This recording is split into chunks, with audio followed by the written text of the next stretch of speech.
اس میں ہے انما المؤمنون الذین اذا ذکر اللہ وجلت قلوبہم.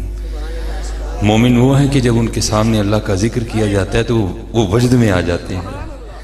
تو مجھے نہیں سمجھ وہ کیا گیا حضرت، شاید کو کافی دور لگتا ہے نکل گئے ہیں. کچھ راگوں کی عادی ہو گئے، کچھ شاید ہمیں کلاموں کی بھی کچھ ایسی عادت پڑ گئی. حالانکہ وہ جو مجھ سے پہلے کیونکہ میں نہیں کسی کو جاننے والا، اس نے بیچارے نے بڑے بڑے اچھے کلام پڑھے لیکن داد والا کوئی معاملہ نہیں. تو اگر ابھی کسی ایسے کو لا کے کھڑا کر دیا جائے نا جو یہ کہ میں اتھے نچی، میں اتھے نچی، میں اتھے گئی، میں اتھے گئی، پتہ نہیں یار کیوں ہمارے مزاج دن بدن اتنے بگڑتے جا رہے ہیں حضرت. نہیں حضرت، تبدیلی لائیں خود میں اور قدر کیا کریں جب اللہ اور اللہ کے رسول علیہ الصلوۃ والسلام کا نام لیا جائے نا.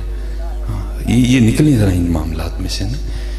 اور دیکھیں نا، برفی ہم نے کھانی ہو تو ہم آلہ منگا کے کھاتے ہیں، تو پتہ نہیں اب کلاموں کے معاملے میں ہمارا ٹیسٹ کیوں اتنا گرتا جا رہا ہے.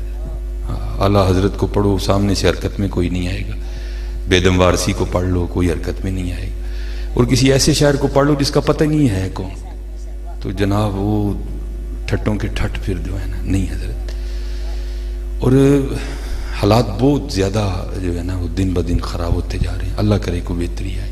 باقی میں نے آپ کو قرآن کا رنگ بتا دیا کہ وہاں راگ کا تو نام ہی کوئی نہیں، وہاں صرف اتنا ہے انما المؤمنون الذین اذا ذکر اللہ وجلت قلوبہم. سبحان اللہ. اس لیے دعا کیا کریں کہ یا اللہ ہمارے دلوں پہ رحم کر. ہمارے دلوں پہ مجھے بہرحال بڑی تکلیف ہوتی ہے دیکھ کے کہ پتہ نہیں ہمارے مزاج. شاعر اچھا کلام پڑھے گا، سامنے کوئی حرکت نہیں ہے، اور کوئی ہم ہی پکڑ کے کوئی لگڑ بگڑ سا پڑھ دو تو جناب دے نعرے تے نعرہ، یہ نعرہ وہ نعرہ. وہ نہیں، اپنے مزاج کو بدلیں اور اللہ کے حضور دعا کیا کریں یا اللہ ہمیں اپنی محبت عطا کر. آمین آمین آمین آمین. کیونکہ میں یہ بات سنا کے پھر باقاعدہ کچھ ترلا ہی ڈالنا ہے، میں نے خطاب کیا کر رہے ہیں. یہ اب آپ کو اپنے بڑوں کا مزاج بتانے لگا. اور بھائی میں کو دعویٰ کر دوں نا، میرا دعویٰ رد ہے، میرا دعویٰ نہیں رہا. مزہ تو تب ہے جب اوپر سے کوئی آرڈر آ جائے. اور میں آپ کو ان کی بات سنانے جا رہا ہوں جنہوں نے خود نہیں کہا کہ میں اللہ کا خلیل ہوں، بلکہ قرآن کہہ رہا ہے وَاتَّخَذَ اللَّهُ إِبْرَاهِيمَ خَلِيلًا، ہم نے ابراہیم کو اپنا خلیل بنا لیا. تو بھائی آزمائش تو پھر ہے، اور جس کا جتنا قرب ہے آزمائشیں بھی اتنی زیادہ ہیں حضرت. تو یہ تفاسیر میں لکھا ہے کہ ایک دن فرشتوں نے اللہ کی بارگاہ میں عرض کی، اللہ یہ جو ابراہیم کی عبادت ہے نا، یہ تجھ سے محبت ہے، یہ اس لیے ہے کہ تو نے ابراہیم علیہ السلام کو عطا بڑا کر دیا.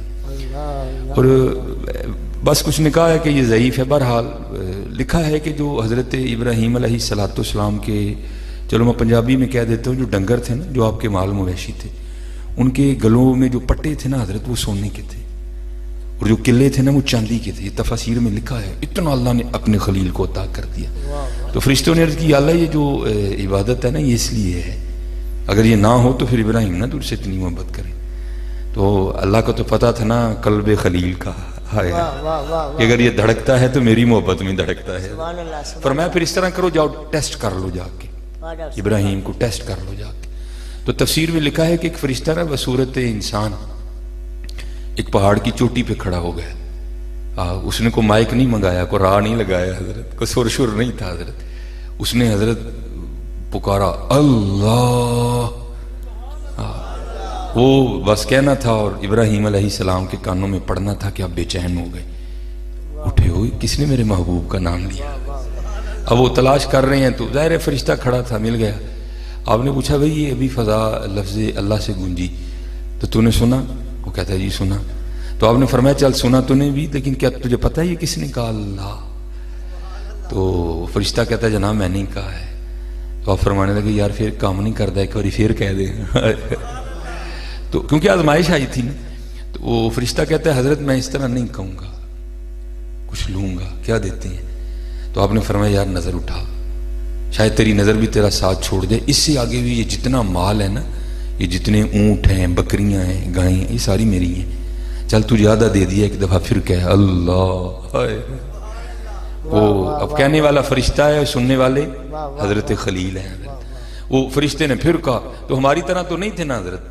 اللہ معاف فرمائے، ہم تو اتنے گر گئے ہیں کہ اذان ہو رہی ہو نا، ہم تو ٹی وی کا والیوم بھی کم نہیں کرتے حضرت. اب تو حالات اتنے خراب ہو گئے ہیں کہ ہماری بیویاں سروں پہ دوپٹے بھی نہیں لیتی کہ اذان ہو رہی ہے، لیکن وہاں تو حضرت عاشق تھے نا حضرت، تو بے چینی بڑی. آپ نے فرمایا یار ایک بار پھر کہ. اس نے کہا جناب آدھا مال آپ نے دے دیا، آپ کیا دیں گے؟ فرمایا آدھا بھی دے دیا، چل پھر کہ. فرشتے نے پھر کہا اللہ، تو او آئے محبت نے اور جوش مارا. فرمایا یار پھر کہ ایک باری. وہ کہتا ہے حضرت آدھا مال آپ نے پہلے دے دیا، آدھا مال آپ نے بعد میں دے دیا، تو اب تو دینے کو بھی کچھ نہیں رہا، تو اب کیا دیں گے کہ میں نام لوں؟ آپ نے فرمایا اتنا مال ہے کیسے رکھوالی کرے گا؟ رکھوالی بھی کر دیا کروں گا پھر کیا ایک بار حضرت. ہاں یہ مزاج ہے حضرت. ہاں یہ مزاج ہے کہ جب اللہ اور اللہ کے رسول علیہ السلام کا نام لیا جائے تو ہر دل دھڑک اٹھے حضرت. انما المؤمنون الذین اذا ذکر اللہ وجلت قلوبہم. اس لیے دھیان کیا کرو حضرت ان باتوں کا، اور اللہ ہم سب پہ رحم کرے. میں خطاب کیا کروں گا، میں تو خود ایک چھوٹا سا طالب علم ہوں، بس کو 2-4 باتیں آپ کے گوش گزار کروں گا اور دعا کروں گا شاید کہ ہمارے دل میں اتر جائے ہماری بات. میں بھی حضرت سیکھنے والا ہوں، میں کون سا اللہ معاف کرے کوئی ایسا معاملہ. بس ان بڑوں کی شفقتیں ہیں، شاہ صاحب ہیں، قبلہ پیر صاحب ہیں کہ انہوں نے مہربانی کر دی. بس زیادہ نہیں میں آپ کا ٹائم لوں گا تو، لیکن میں مزاج بدلیں حضرت اپنا. ہاں دعا کریں یہی ہو، کہیں سے کان میں آواز پڑے محمد بے چین ہو جائے حضرت. ہاں کسی کو بلانا نہ پڑے حضرت، بس نام سنیں اور بس بے چین ہو جائے. اب تو حالات دیکھ دیکھ کے بھی دکھ تھا یار ہو کیا گیا. وہ بیچارہ پڑھ رہا تھا، میں آپ کو کیا بتاؤں، میں اسٹیج پہ بیٹھا کیسے جل رہا تھا یار، اتنے سونے کلام پڑھ رہا ہے، کوئی گل نہیں.